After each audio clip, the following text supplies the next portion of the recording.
na kwenye mchezo ambao uliopita pia walishinda kwa idadi ya magoli 4-1. Idadi ya magoli hayo pia yamepatikana jana kwa magoli 4. Tofauti kubwa zaidi ni clean sheet. Sasa jana walianza kufunga kupitia kwa Albert Kanda ambaye alifunga dakika ya 29 ya mchezo, Ibrahim Hamadi maarufu kwa jina la Baka dakika ya 34 ya mchezo, dakika ya 39 Shadraki Aboka ndiye ambaye aliingia kambani akitimiza idadi ya magoli 3 kwenye kipindi cha kwanza. Second half Yanga walifunga goli 1 kupitia kwa Peter Shalolile na wakihitimisha idadi ya magoli 4-0. Tutizame Nsajigwa kwenye idadi ya magoli ambayo yamepatikana jana mechi nzima. Kiufundi ilikuwa ni mechi ya namna gani? Ilikuwa ni one way traffic ama ilikuwa ni 50 kwa 50 kila mtu alikuwa na nafasi? Kwenye 50 kwa 50 inabidi ucheki. Lazima ucheki. Mwenyewe umecheka unasema 50 kwa 50. Ilikuwa ni mechi ya upande mmoja sana. Lakini kabla sijaelezea ilikuwa ni mechi ya namna gani? Kwanza nimpongeze sana kocha wa viungo wa Yanga ambaye yupo hivi sasa, amefanya kazi kubwa sana. Nitaelezea baadaye kwa nini nampongeza. Lakini mechi ya jana kwenye press kabla ya mchezo alisikika kocha wa Yanga Mankoba akieleza na Magamba JKT inacheza ya Ahmad Ally. Ni timu ambayo itahitaji kumiliki mpira kwa muda mrefu, watahitaji kutembea kwa pasi fupi, na ili haya yote yaweze kutokea watahitaji vitu vingi, watahitaji nafasi pamoja na muda. Na mara nyingi wanapocheza na wapinzani wa daraja lao, hiyo nafasi na muda huwa wanaipata. Na wao wanaona JKT na shine sana kwa pasi, wanacheza vizuri kwa sababu wanavutia kweli kweli. Na ni moja ya kitu ambacho kimemtambulisha mwalimu Ahmad Ally.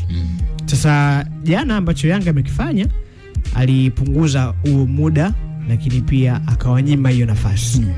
JKT wakiwa na mpira, Yanga walikuwa na press sana kuanzia kwenye eneo lao. Hii ikawa inalazimisha wao kufanya makosa mara kwa mara.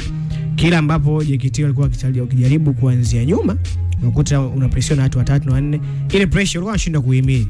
Kwa muda mwingi unakuta anafanya makosa. Na kingine, JKT akiwa ana mpira mguuni, ukiacha kwenye build up, ukiacha labda wakati Yanga amepoteza, wakiwa wanaunda shambulizi lao, namna ambavyo Yanga alikuwa akiwapokonya mpira baada ya ile pressing. Kuna muda timu zikafanya press alafu baada wakaanza tena nyuma kupasiana taratibu ili kuweza kuunda shambulizi. Lakini Yanga alikuwa na play kitu inaitwa counter press. Yaani unampoka, unaunda shambulizi la haraka pale pale. Labda tumekupokonya kwenye zone yako, ni katikati ya uwanja. Afu pale pale linaunda shambulizi. Ndio macho kinatokea jana. Kwa hiyo ikafanya muda mwingi JKT wao kwenye pressure na ilikuwa ni makosa baada ya makosa. Kwa hapo ilikuwa ni swala tu la Yanga namna gani ambavyo watakuwa utulivu na kuweza ya kutumia nafasi ambazo tutazitengeneza. Sasa nilianza kwa kumpongeza kocha Yanga cha jana, na tangu msimu umeanza kina wachezaji karibia 7 ambao wote tangu msimu uliopita walikuwepo. Angalia pia ya kiungo Mudathiri Duki pamoja na Max Ndegere, hao wote sio wapya. Ni hawa ambao msimu uliopita walipitia ups and down nyingi sana, kitu inaitwa fatigue na vitu vya uchovu na wengine mpaka lakini baada tu ule msimu kuisha, sasa hizi ni wale wale tunaona wakiwa kwenye nishati ya kutosha. Kwa sababu kama utahitaji timu yako muda wote iwe inashambulia kwa kasi, ukipoka mpira utahitaji kumpress mpinzani, ukishampokonya uunde shambulizi la haraka, wakati huo unahitaji kuwa na nishati ya kutosha. Ndio ambacho kinatokea jana, ndio ambacho tuliona kwenye mechi ya Coast. Yaani mechi na Mungu peke yake tu, naomba kidogo kuna tofauti. Sasa haya yote huwezi kuyafanya kama haupo timamu. Ndio maana nikaanza kumpongeza kocha, kwa maana mwalimu wa utimamu wa kimwili, wa fitness wa klabu ya. Na la mwisho, kuna eneo kubwa sana ambalo kocha Mankoba yawezekana kabisa amepata muda wa kutosha wa kustadi namna gani ambavyo timu nyingi za ligi ya Tanzania zinacheza. Na akajua aje na gia gani ili aweze kuweza kuitawala.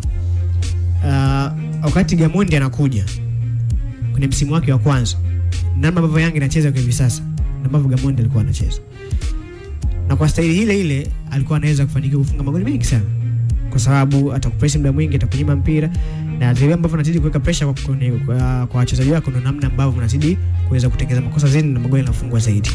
Mankoba pia Yanga ameadisha kule kwa namna ambavyo Gamondi ilikuwa chini ya Gamondi. Yaani hapa katikati walipita baadhi ya makocha, Yanga ndio kamiliki mpira lakini ile speed ilipungua. Kuna muda alikuwa anakochea mpinzani ukae na mpira, lakini hivi sasa amerudi kule. ukiwa wewe na mpira hakupi huo muda, hakupi hiyo nafasi, utakupress, utakulazimisha fanye makosa, tena nafasi nyingi za kutosha na utafunga magoli. Kwa hiyo kuna eneo ambalo na yeye pia inawezekana alifanya study ya kutosha, akagundua namna gani ambavyo timu nyingi za ligi kuu zinacheza na udhaifu wao uko wapi, na inabidi ufanye kitu gani ili uweze kushine. Ndio ambacho kinatokea kwa jana, lakini pia hata kwenye mechi dhidi ya Coast. Kuna kitu hapo umegusia issue ya wachezaji ambao msimu uliopita walikuwa na kesi za of course za fatigue. Kwa kugusia hapo kama umekuwa impressed maybe na kiwango cha baadhi ya wachezaji akiwepo Max ambao umemzungumzia. Nimeona interview ya kocha jana Mangwaba ambaye alikuwa anazungumzia kwamba anashangazwa kwa nini Max na Boka hawaitwi timu ya taifa ya DRC. Ama ni special case. Itakuwa alikuwa na furaha sana. Alikuwa na furaha sana. Kwamba alikuwa excited. Hawa deserve wao kuitwa kwa performance zao. Itakuwa alikuwa na furaha sana. Alikuwa excited. Kongo ipi unaizungumzia? Nimekwambia DRC. DRC. Nipangie kosi ya Kongo afu mtie Max ndani na Boka. Wewe. Mimi nikipanga hawezi kuwepo. Sasa yani kwani kuitwa mpaka ucheze? Kuitwa mpaka ucheze? Basi hata benchi. Kwa mfano labda kiungo cha DRC. Mimi kwa hizo labda una hofu na kiwango cha Max, yes. Samuel Mtusami. Alafu labda una Charles Piquet na Theo Bongonda. Hawa labda ndo wameanza. Kwenye bench una akina Noah Sadiki. Mweke Max pia. Ambaye sometimes hata Maela anakaa bench. Mbona hiyo shida? Alikuwa excited, alikuwa na furaha sana. Si kwamba na wasiwasi na kiwango cha Max. Lakini Kongo na talent nyingi na kubwa zaidi ambacho Max anakitoa. Kwa hiyo hoja sina wasiwasi na uwezo. Kwa mfano umemtaja Boka. Ule pande ambao anacheza Aso Maswako, si ndio? Yeah, of course. Jamani. Kwa hiyo kifupi twende na Tanzania hapa bado kuna story. Mohamed Hussein Boka. Nampeke DRC. Okay, kwa hiyo tuondoke na hoja ya kwamba wenzetu wana utajiri wa wachezaji wengi sana ambao ni bora. Yes. Kongo kuna mtu anaitwa Jackson. Namkumbuka kipindi kipo TP mpaka anaenda nje. Mweka hapa katikati haonekani. Na hakuna story. Okay, performance ya Yanga wakati tunafanyia tathmini ya hiki kinachoendelea. Yanga inazidi kubadilika zaidi ama bado wanaishi daraja lao? Wanarejea kwenye daraja lao la ubora ambao walijiset. Kiuchezaji lakini pia kuwa na control ya mchezo, yani kuwa na mamlaka ya mchezo. In terms of results nini? Results hakuna tofauti sana. Sababu hata msimu uliopita hizo 4-5 watu walikuwa wanapigwa, lakini mamlaka ya kumfanya mpira cover ndani ya almost sekunde 30.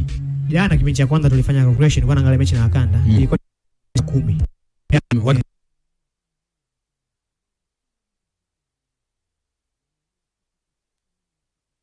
Sasa hicho kitu msimu uliopita kilipungua. Kuna muda kwa mtu anafunga goli 5 goli 4, lakini ile mamlaka na wataalamu mchezo mpizana teseke kidogo ilipotea. Sasa hizi kwa hizi mechi mbili ya Coast na jana zidi ya JKT nimeona wanajaribu kurudisha daraja la ubora.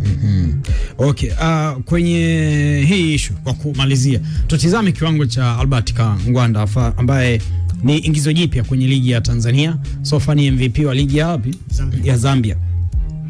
Ukijaribu kwenda kwenye takwimu ambazo zipo mpaka wakati kwenye ligi kuu soka Tanzania bara, hasa kwa upande wa wachezaji kiujumla, kwenye magoli mpaka sasa hizi anayeongoza ni Abdul Seman Sopa na goli 3, Obrey Chiru na goli 3, lakini Albert Kangwanda ana goli 2, Shadrack Kiboka na goli 2, Kratos Chama na goli 2, Jonathan Soa pia na goli 2 na wengineo akipo Max Zengeli, Peter Sharulile, Richardson Ngondia pamoja na Yusuf Valentino Mhilu wote wana goli 2. Kwenye assist Liba Sege ana assist 4, Hussein Zakwani assist 3, Albert Kangwanda assist 2, Shadrack Kiboka assist 2, Jean Mboma Kinda naye ana assist 2 pamoja na Vincent Abubakar wana assist 2. Hao ni 2 tu ambao nimewataja. Kwa hiyo wenye 3 mwenye 3 ni moja Hussein Zakwani, mwenye 4 ni Liba Sege. Albert Kangwanda nimekutajia hapa assist 2. Na hizo 2 zote ka register jana. Unakumbuka kuna goli la Boka na goli la Peter Sharulile ambalo hilo bwana, ili kupata engo kamili nimeenda kwenye peji ya Yanga ndo nimeliona vizuri lilifungwaje. Yani ile engo kila nikitafuta hata kwenye watu wenye haki za matangazo kwa naona ngumu. Goli kama lile si Mayele. Mimi lile hata maamuzi angeamua kupuliza filimbi akasema faulu ningekubali. Anashangaa ule mguu ulivyoingia. Ile goli kuna mtu ashaka haraka sana. Ni Premier League si Tanzania lakini maarufu kama soma nitakumbuka, lakini nafikiri ni Mayele. Kiwango chake cha Albert Kangwanda wakati wanatambua game alizocheza wale watatu yeye Zakwani na Sheikh Ibrahim Toure. Tulikuwa hapa kipenge extra kwa Jumamosi ile.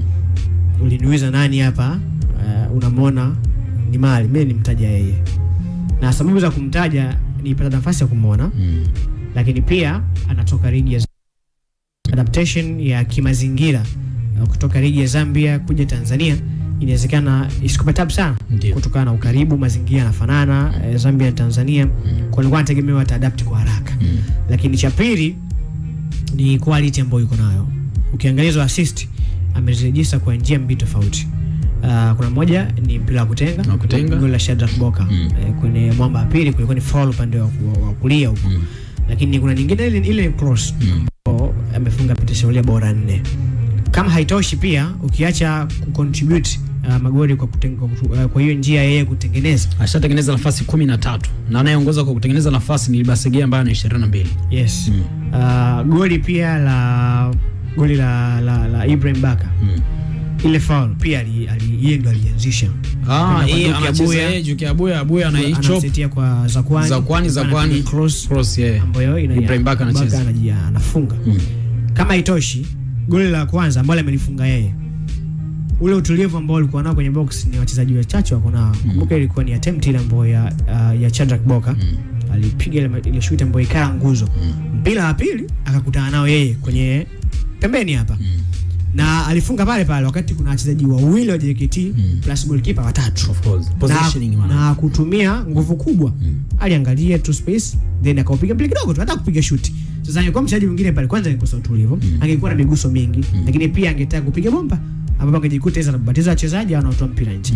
Kwa utulivu, quality ambayo yuko nayo, uwezo wa kudhibiti madefender, uwezo wa kutengeneza nafasi, lakini pia nipa team front ule kwa mchezaji. Ukimwangalia lineup kitoka amepanga kama kiungo mshambuliaji ambaye anatokea upande wa kushoto wa kulia, atumia mguu kushoto. Lakini kuna mtu utamkuta kulia, kuna mtu utamkuta katikati ya uwanja. Kwa hiyo kiacha tu kuofa magoli wa kutengeneza na kufunga.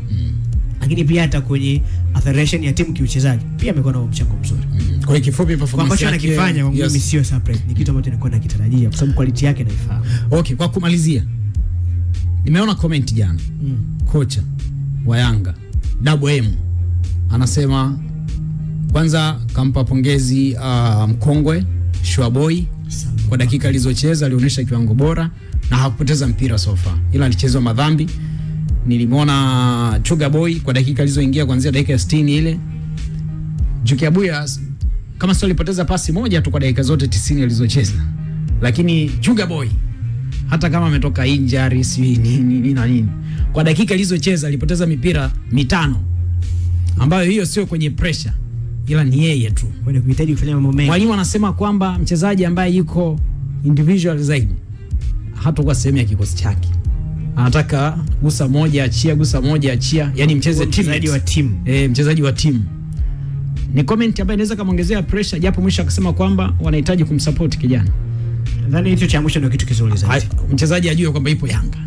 Cha mwisho hicho kwamba anahitaji kumsupport ndio kitu kizuri zaidi. Kitu kizuri, yes. Wakati mwingine kumsema hadharani si kitu kibaya, lakini pia si kitu kizuri kwa sababu pia itategemeana na namna mapokeo ya mchezaji, lakini pia kwa mashabiki. Chuga Boy ametoka Fountain Gate. Bado ni kijana dogo. Bado anahitaji kufanya vitu vingi kuprove watu kwamba yeye ni mzuri kama ambavyo watu wamempokea. Kwa kwenye harakati za kutaka kuwathibitishia watu, kuna muda unaweza kujikuta kwenye pressure ambayo inahitaji ufikirie vitu vingi, mwisho wa siku ndo unaharibu. Lakini naamini ana nafasi ya kuweza kukua zaidi. Prove zaidi. Okay, anyway.